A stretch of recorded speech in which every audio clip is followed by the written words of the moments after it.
Good afternoon, good afternoon, good afternoon once again. Hello there, we're at the corner of Vital and Kenny Street. Vital and Kenny Street. And we're just about to come onto the Aamjiwnaang First Nation, my reserve. When I say we, I mean by whoever is watching on video. And also, my dog Oreo.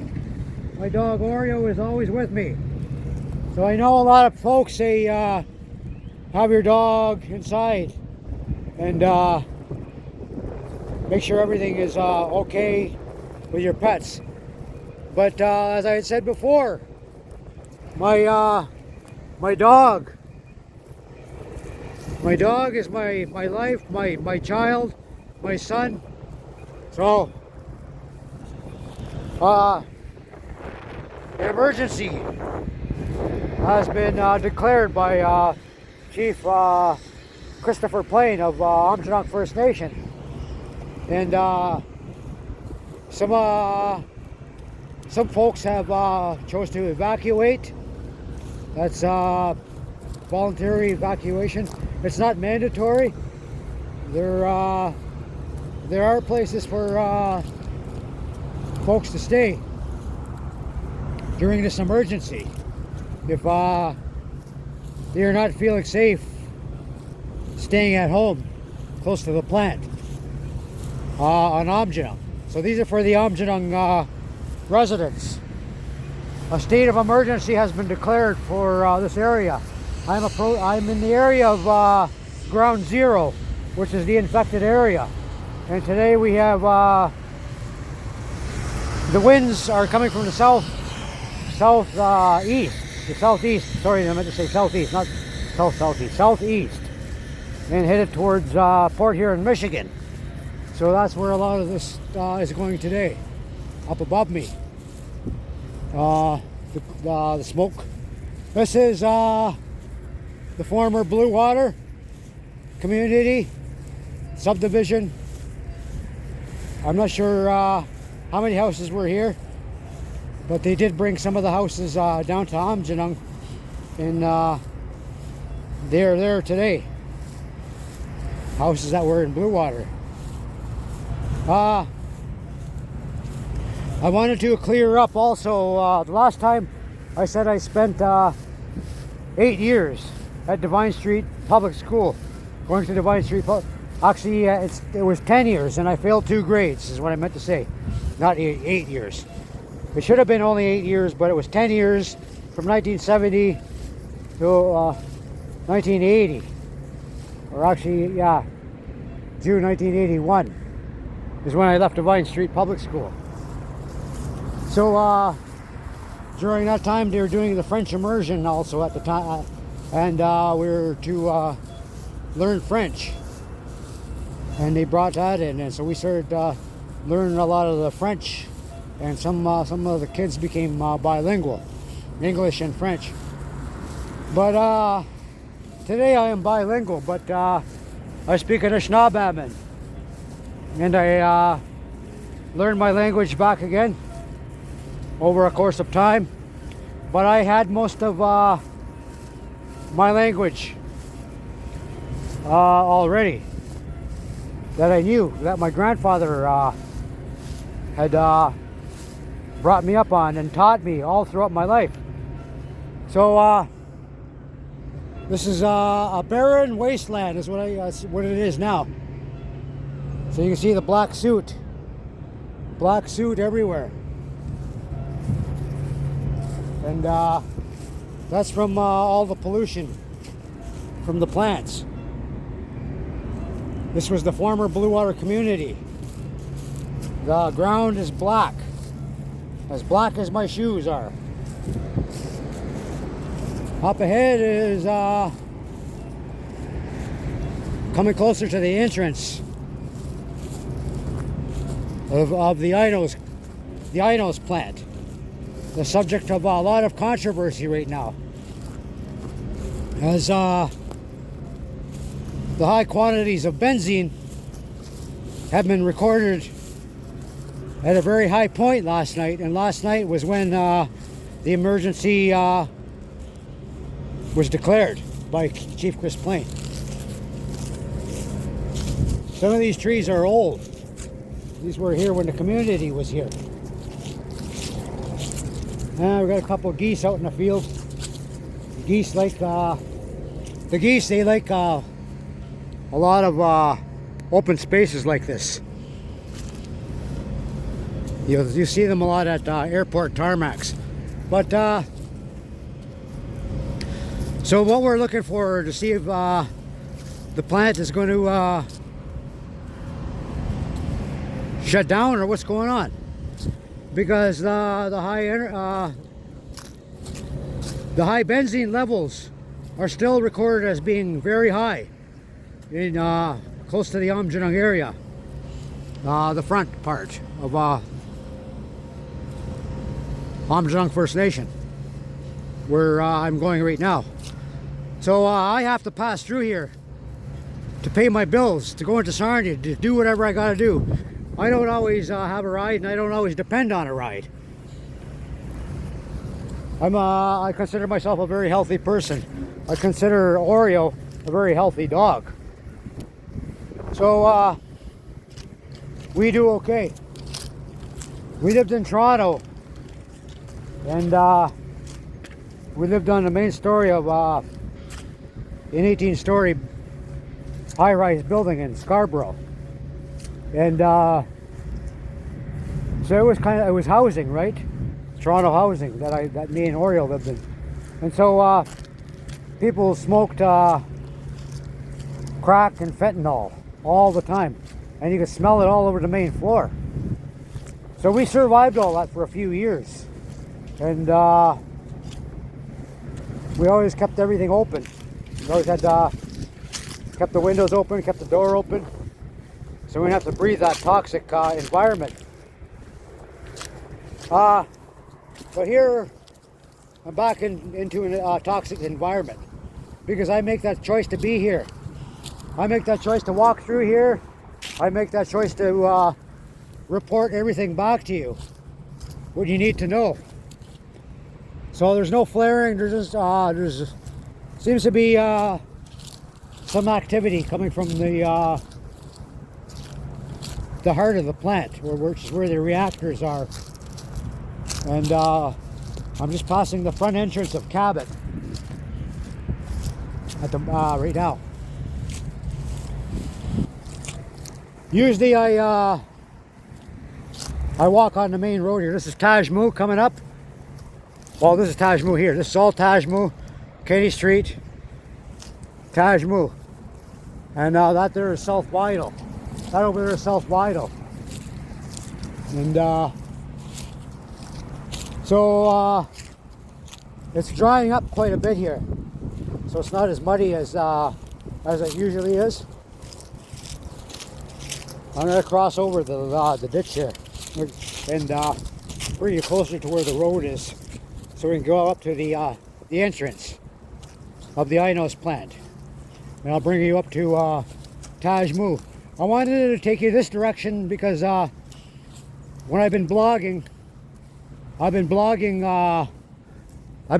from the other direction, coming from Tajmu that way. So today it's just after 1. It's probably about 1:30 in the afternoon, Eastern Standard Time, Friday afternoon. And this emergency has been in place for about 24 hours now.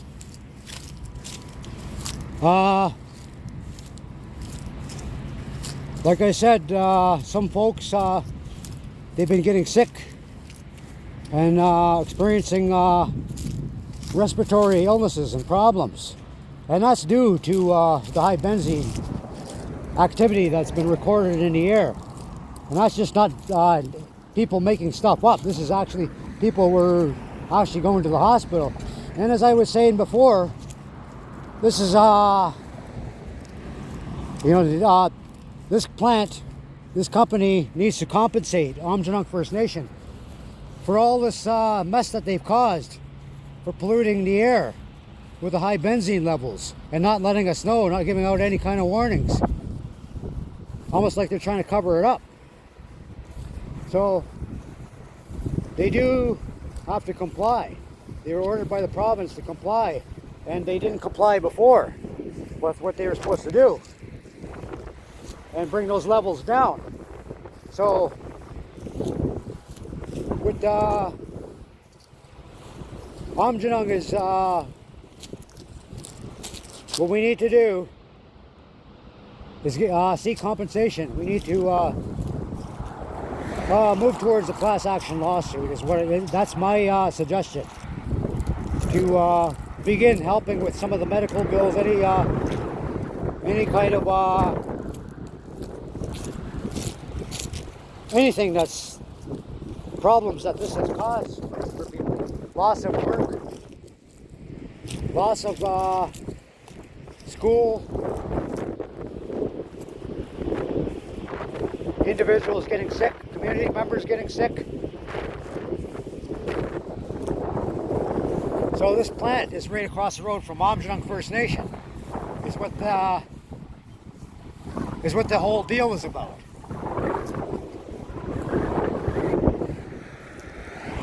So right about here is where it was all caved in here or something like that. They had to dig up here a little ways.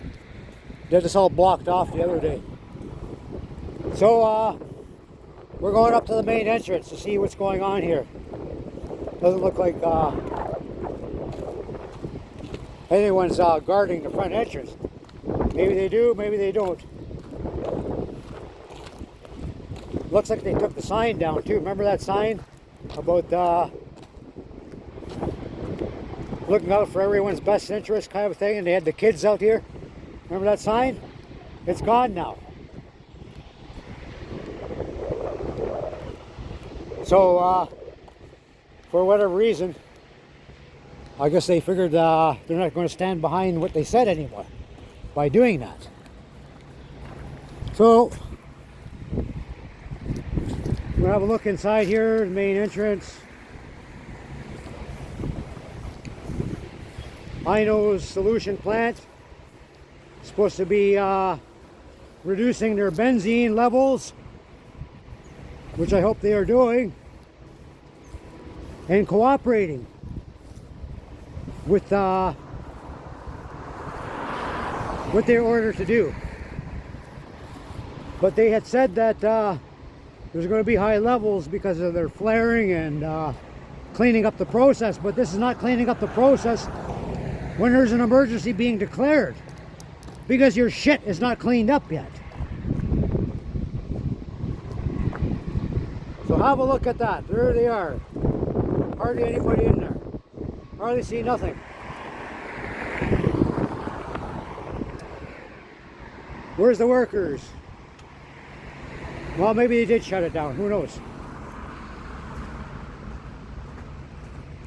So, who knows what INEOS is going to do? The eyes and nose plant. I don't see any guard activity. No guards guarding the place. So, throughout the course of the next few days, few weeks, however long it's going to take, they have to continue to monitor and continue to bring those levels down. And they haven't done so yet. So there may have some action has to be taken to get our point across. Depends on what the community wants to do together as a community. But seeking compensation, financial burden relieved by this company. Any fines that are imposed on them should be given to us. We're talking about millions of dollars class auction lawsuit here because of high benzene levels coming from this plant, the INEOS plant. Still coming, still got high levels of benzene, even today.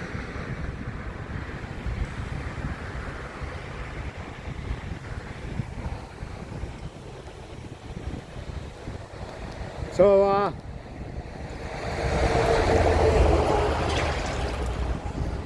we're coming up closer to Aamjiwnaang, Churchill. This is all supposed to be shut down. This is the, everything here has workers behind it to make everything go. All these pipelines. This is what creates the, there's 3 different pipelines. There's explosives everywhere. Petroleum, dangerous chemicals, dangerous solutions. And this is what we live with right across the road. Like living at a nuclear power plant, across from a nuclear power plant pretty much. It says, okay, read that for it. I don't have my glasses with me.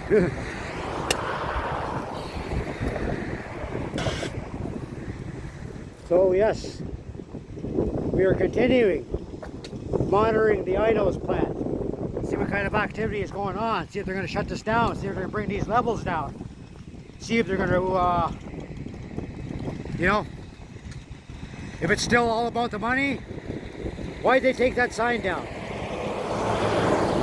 If they're concerned about the safety of their workers, the safety of their fellow employees, the safety of their leaders, if they're concerned about the safety of Aamjiwnaang First Nation, which is right across the road from the styrolution plant. Very, very disgusting place.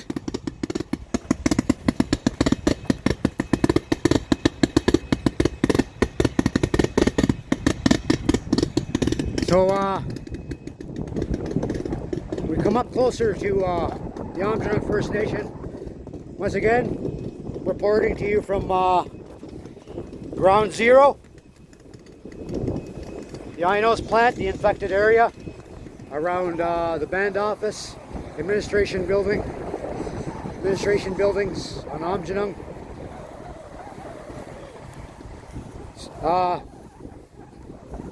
So it's been, I've been here a long time. And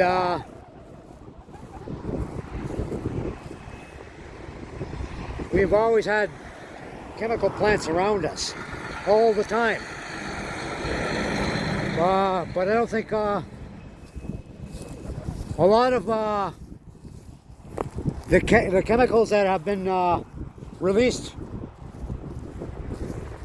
the emissions that come from these plants, has ever been recorded quite as high as they have been lately. Well, maybe I could be wrong, but that's just speaking from my own understanding and experience. We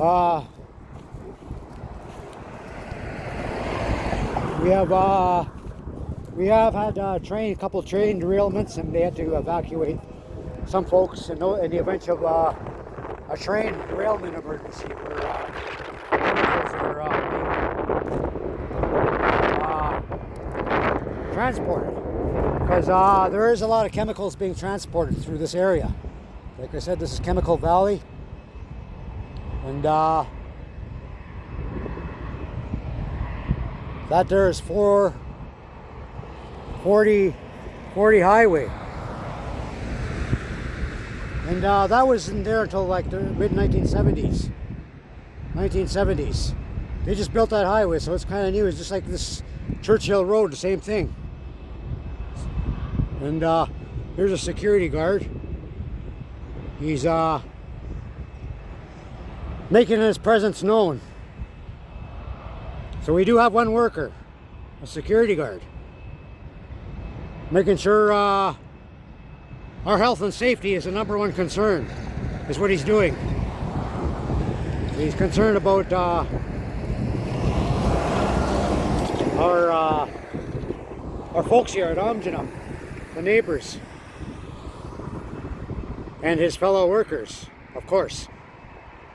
So, Mr. Security Officer, his main concern is the concern of our public. So we're going to go up and see him, see what he's got to say. So as you see, he's pretty concerned about making sure everybody's healthy. Ain't that right, sir? How about your staff? Is your staff healthy? Are you healthy? Are you breathing okay? Have you been drinking today, sir? Huh? You haven't had nothing to drink today? Are you sure? Okay, just making sure. So he's concerned about everyone's health just as much as we are also. So, Mr. Security Guard, he seems to be a nice guy, so we won't give him too much of a hard time. But anyways, we're going to coming back up to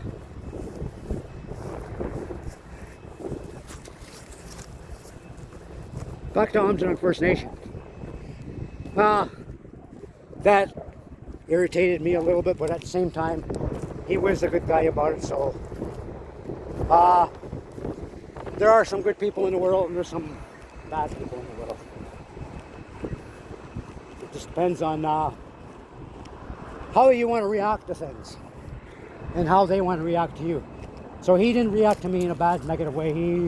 He behaved professionally. He's an older man, and that's how people should behave. You know, concerned about everyone's safety, about everyone's health. Once again, Tashmore and Churchill Road. Oh, okay. We gotta wait for the traffic light to change, and then I'll get across the road here once everybody's gone by.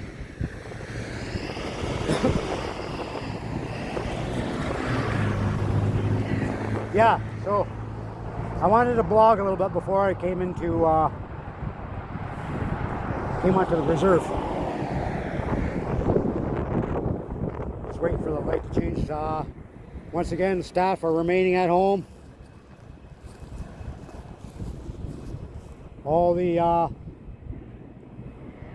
administration are working from home and making sure everything works for our First Nation, and everyone is staying healthy.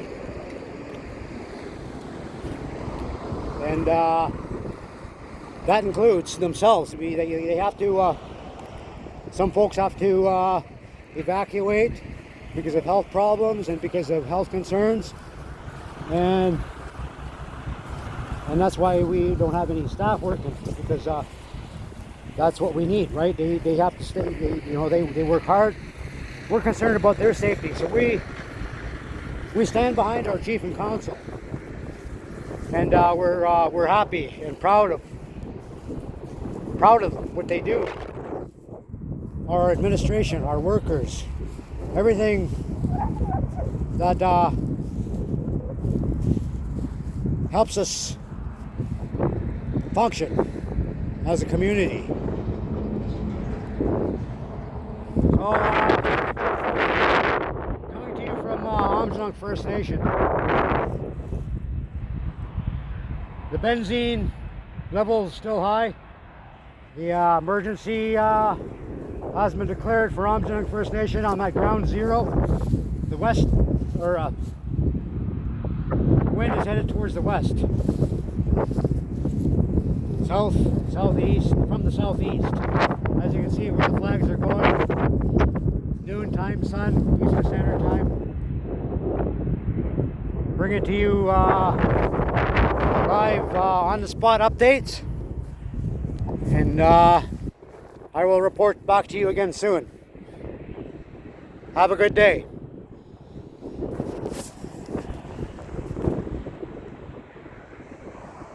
Reporting from the INEOS plant in Aamjiwnaang First Nation. This is Richard Cottrell. Now back to you.